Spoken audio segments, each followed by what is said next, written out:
Here's what a novation agreement is. A novation agreement is when you do a fix and flip to a property, but you never actually buy it.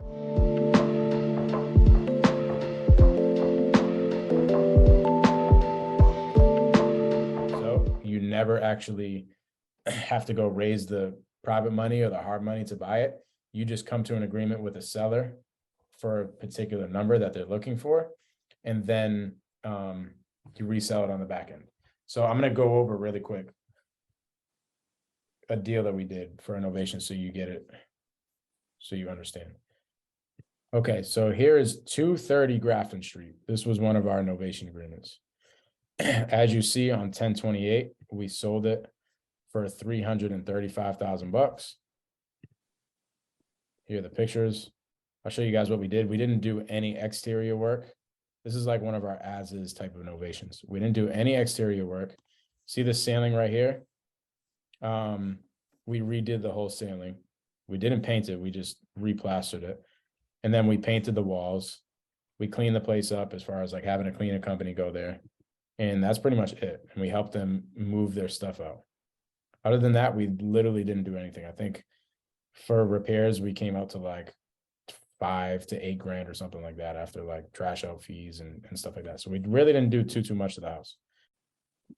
So I get a phone call from a wholesaler. Wholesaler is like, Mike, I have this guy going through a foreclosure that he's about to get foreclosed on in like 10 days. So I'm like, okay, great. Let's see if we can help this guy. So I talked to Ralph. Ralph was like, hey, bro, I want $275,000 for my property. I owe about $245 and I'm moving to Arizona and I need as much money as possible from this sale to go move to Arizona. And he was just stuck on $275. He was not leaving on it. But if we bought the property for $275, it would not work for a cash deal, nor would we wouldn't be able to wholesale it. So the reason being is because after you have your hard money lender fees, your closing cost and interest and all that type of stuff, it would just kill the deal. So we pretty much kicked them out of the deal. I told him, hey, Ralph, I understand this was, I want to say this was in August. So this was in August, right? August, Ralph says he wants $275. Okay. Hey, Mike, I am actually moving in November. Okay, I'm moving in November because my wife is retiring and we're moving to Arizona in November. So I actually need this time frame right here for a place to live. Okay, so I'm like, okay, Ralph, you want this $275. There's no way that I can buy your property for $275 in cash. Okay. What if we just waited like 3 months? What if I agreed I can get you this $275 and it would just take like 3 months in order to get the deal done? He's like, yeah, I don't care as long as I don't get foreclosed on. And as long as I have the $275 and enough cash to go to Arizona, I'm cool. So I'm like, great. November comes around. Well, up until this point, like during this time frame from August to November, we're doing things like the clean out. We're doing things like the drywall and paint. We're helping him move.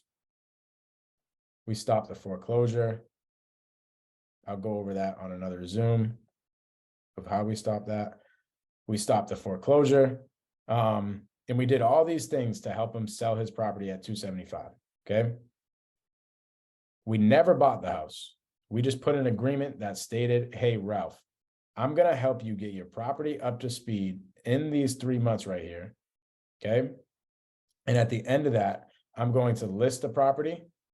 And once we're all said and done, you're going to walk away with $275 and I walk away with anything in the middle.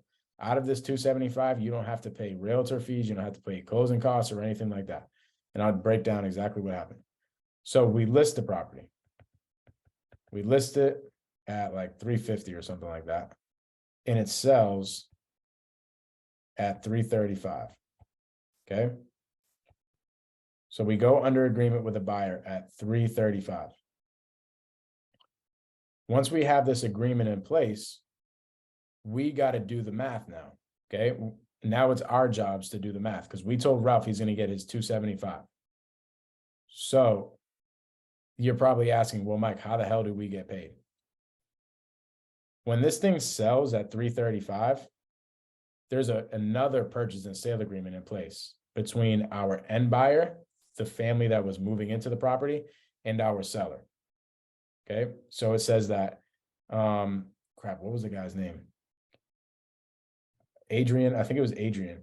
Adrian is buying Ralph's house for $335,000. That's what the purchase and sale said. But in the purchase and sale, there's also additional terms. Okay, and here's where we get paid out. On these additional terms, we have to now go do some homework and do some math. We have 335 as the purchase price, but we also have to factor in realtor fees, closing costs, and that type of stuff for the seller because we told them that we're going to take care of them. So first off, let's take this 335 and let's subtract the 275. Okay, does anybody have this number? Does anybody have a calculator up?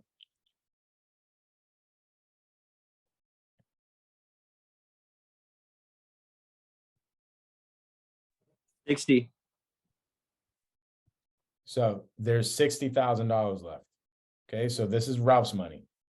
This is the purchase price. There's $60,000 left. Now we got to go do a little bit more math. This is our profit. And this is realtor fees / closing costs. Okay. But this is a number that we have to go do some math on. Just to keep things simple, what we do here, like how we find this number out, is we actually reach out to our attorney and we have them draft up a preliminary HUD statement and she estimates it, and that's how we get the number. But if you want to, just for sake of example, to do it really quick, typically we'll factor in 8% for closing costs and realtor fees and any other little miscellaneous things. So we're going to take 8% of 335. Can somebody do that?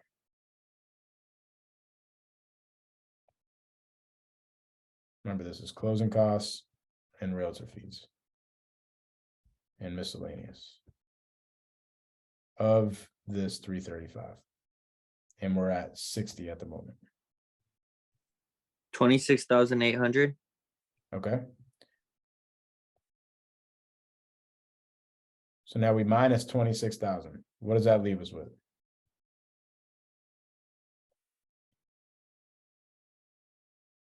$34,000. So now we know that this is our profit, because remember, there's two parts. There's the 26,000 that goes to realtor fees and closing costs, and then there's 34,000 that goes over to profit.